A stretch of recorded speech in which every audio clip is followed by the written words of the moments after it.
You sit down a grand piano, fingers poised over 88 ivory and ebony keys. In 1876, Steinway crammed 7¼ octaves into a grand, but here's the twist. Those missing notes fought back. That number isn't random. It's the result of a 300-year battle over missing notes.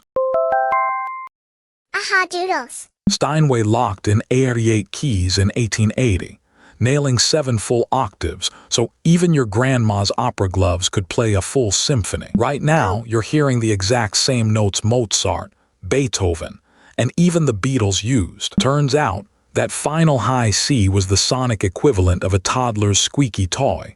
So piercing, most 19th century concert halls in Vienna simply refused to install it. In 1880, Steinway's Model D hit the stage. Its top C vibrates at 4,186 Hz, the same pitch as a teakettle's scream on steroids. Turns out, Cristofori's first piano only had 49 keys, barely enough to play hot cross buns without your pinky cramping like it's texting too much. Cristofori's 1700 Gravissimo Call piano E forte. Yes, that's the full mouthful, sat in the Medici Palace, where even the butler's sneeze had more dynamic range than a harpsichord. Musicians are stuck. The harpsichord, everyone's favorite instrument, can only play one volume. Press a key soft, it sounds the same as pressing hard. No drama, no emotion. Just a plink, plink, plink. Cristofori has an idea. What if the keys didn't pluck the strings? What if they hit them like a tiny hammer? And what if the harder you press, the louder it sounds? He builds it, this wooden weirdo with hammers, and calls it the Gravissimo Call piano E forte. Try saying that after a canale. But here's the thing. That first piano only has 60 keys. Why 60? Because that's how many the harpsichord had.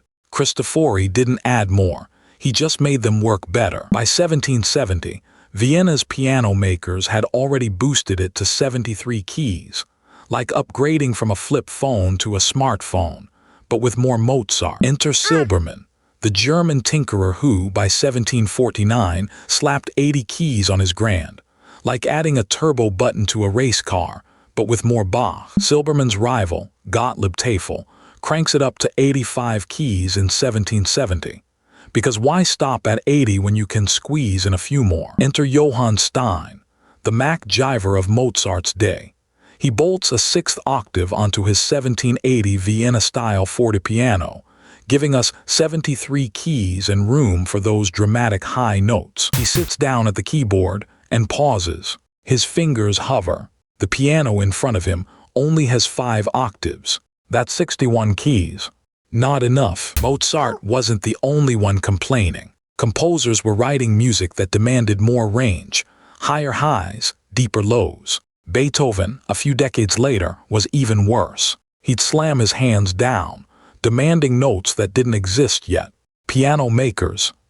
They were sweating. Enter the engineers. In London, a company called Broadwood started stretching the keyboard. By 1790, they'd added an extra octave, 73 keys. By 1810, 85 keys. But here's the catch. Every new key meant more strings, more tension, more weight. The piano's wooden frame.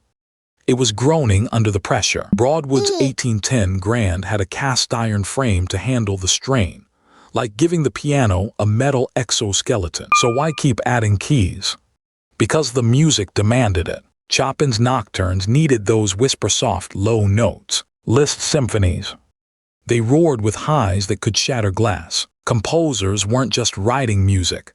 They were pushing the piano to its breaking point. Then in 1884, Steinway's patented cross-stringed scale made 88 keys sing like a choir of angels, without a single note fighting for space. And yeah, the extra keys weren't just for show. That lowest A, it vibrates at 27.5 Hertz, so deep you feel it in your chest. The highest C, 4,186 Hertz. Then Steinway's 1880s Model D stretched to 36 inches, long enough to let that deepest a rumble like a subway under your floorboards. Börsendorfer's 280 Pro model added 8 bass keys to reach a thunderous chiro, like a basement so deep even your cat avoids it. Steinway's 1874 Centennial Grand packed 85 keys, but rivals like Börsendorfer weren't done, because apparently bass is like pizza. There's always room for more. Then Börsendorfer dropped the Imperial Grand with 97 keys, because if you're gonna go loud, you might as well go ridiculously low. Your ears can only hear so much. The lowest note on a piano, 27.5 vibrations per second. That bottom is so deep, it's the same frequency as the lowest note on a double bass.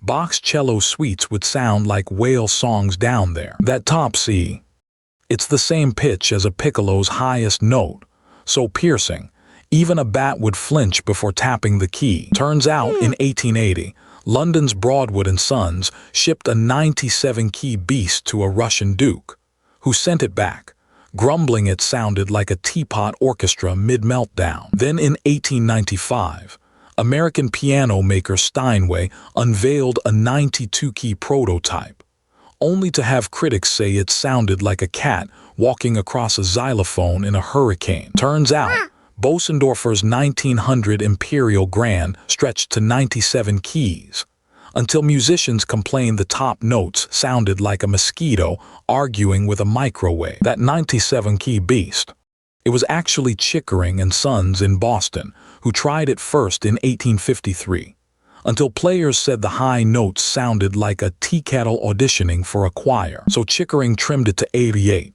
same range as today's grands, but with a sound like a tea kettle learning to sing opera. By the 1880s, Steinway and Sons had a problem. Composers like Wagner were writing music that needed more notes, low rumbles and high shrieks the 85-key pianos couldn't reach. Some engineers argued for 97 keys, enough to cover every possible human hearable note. Others said 80 was plenty. The middle, 88. Steinway settled on 88 in 1880. After their rival Chickering boldly tried 97, but the extra bass notes just rattled your ribs like a truck backfiring. Chickering's 97-key monster had an extra octave down low, but players quickly realized those notes were M-O-R-E, Chinese letter, a foghorn than a symphony. By the 1890s, Steinway's iron frame could handle those extra bass notes, without the piano collapsing like a souffle. Then Steinway's 1890 Model D locked in 88 as the gold standard, because adding more just made your fingers do the cha-cha. But in 1900, Vienna's Börsendorfer rolled up their sleeves. Literally, sleeves were huge back then, and said, "Our concert halls need more bass, like a subwoofer for Beethoven." Meet the Börsendorfer Imperial Grand. 97 keys, 9 more than standard. Those extra notes dive so low, you don't just hear them, you feel them in your ribs. That's the Australian piano maker Stewart and Sons. 108 keys, the same as a viral TikTok dance routine's BPM, but way harder to master. These pianos aren't gimmicks. Composers like Ligeti wrote pieces that need those extra notes. So why don't we all play 108-key pianos? Because most music doesn't need them. But in 1855, French maker Pleyel built a 7-octave grand with 90 keys, like a sports car with 2 extra gears nobody used. Yet Steinway's 1880 Centennial piano packed 97 keys, until musicians voted with their fingers. Nah, we'll stay at 88. Turns out, those extra 9 keys on Steinway's 1883 Hamburg prototype were so high-pitched, they sounded like a dog whistle concert. Even the family poodle fled the room. So Steinway's team in Hamburg swapped the dog whistle keys for a single 88-key map that stretched from A0 to Sate. Basically, the Spotify playlist of Beethoven's wildest dreams. That's the range where human ears party. Steinway's A fur at 440 Hz is basically the DJ's drop for orchestras. Turns out, 88 keys hit the sweet spot.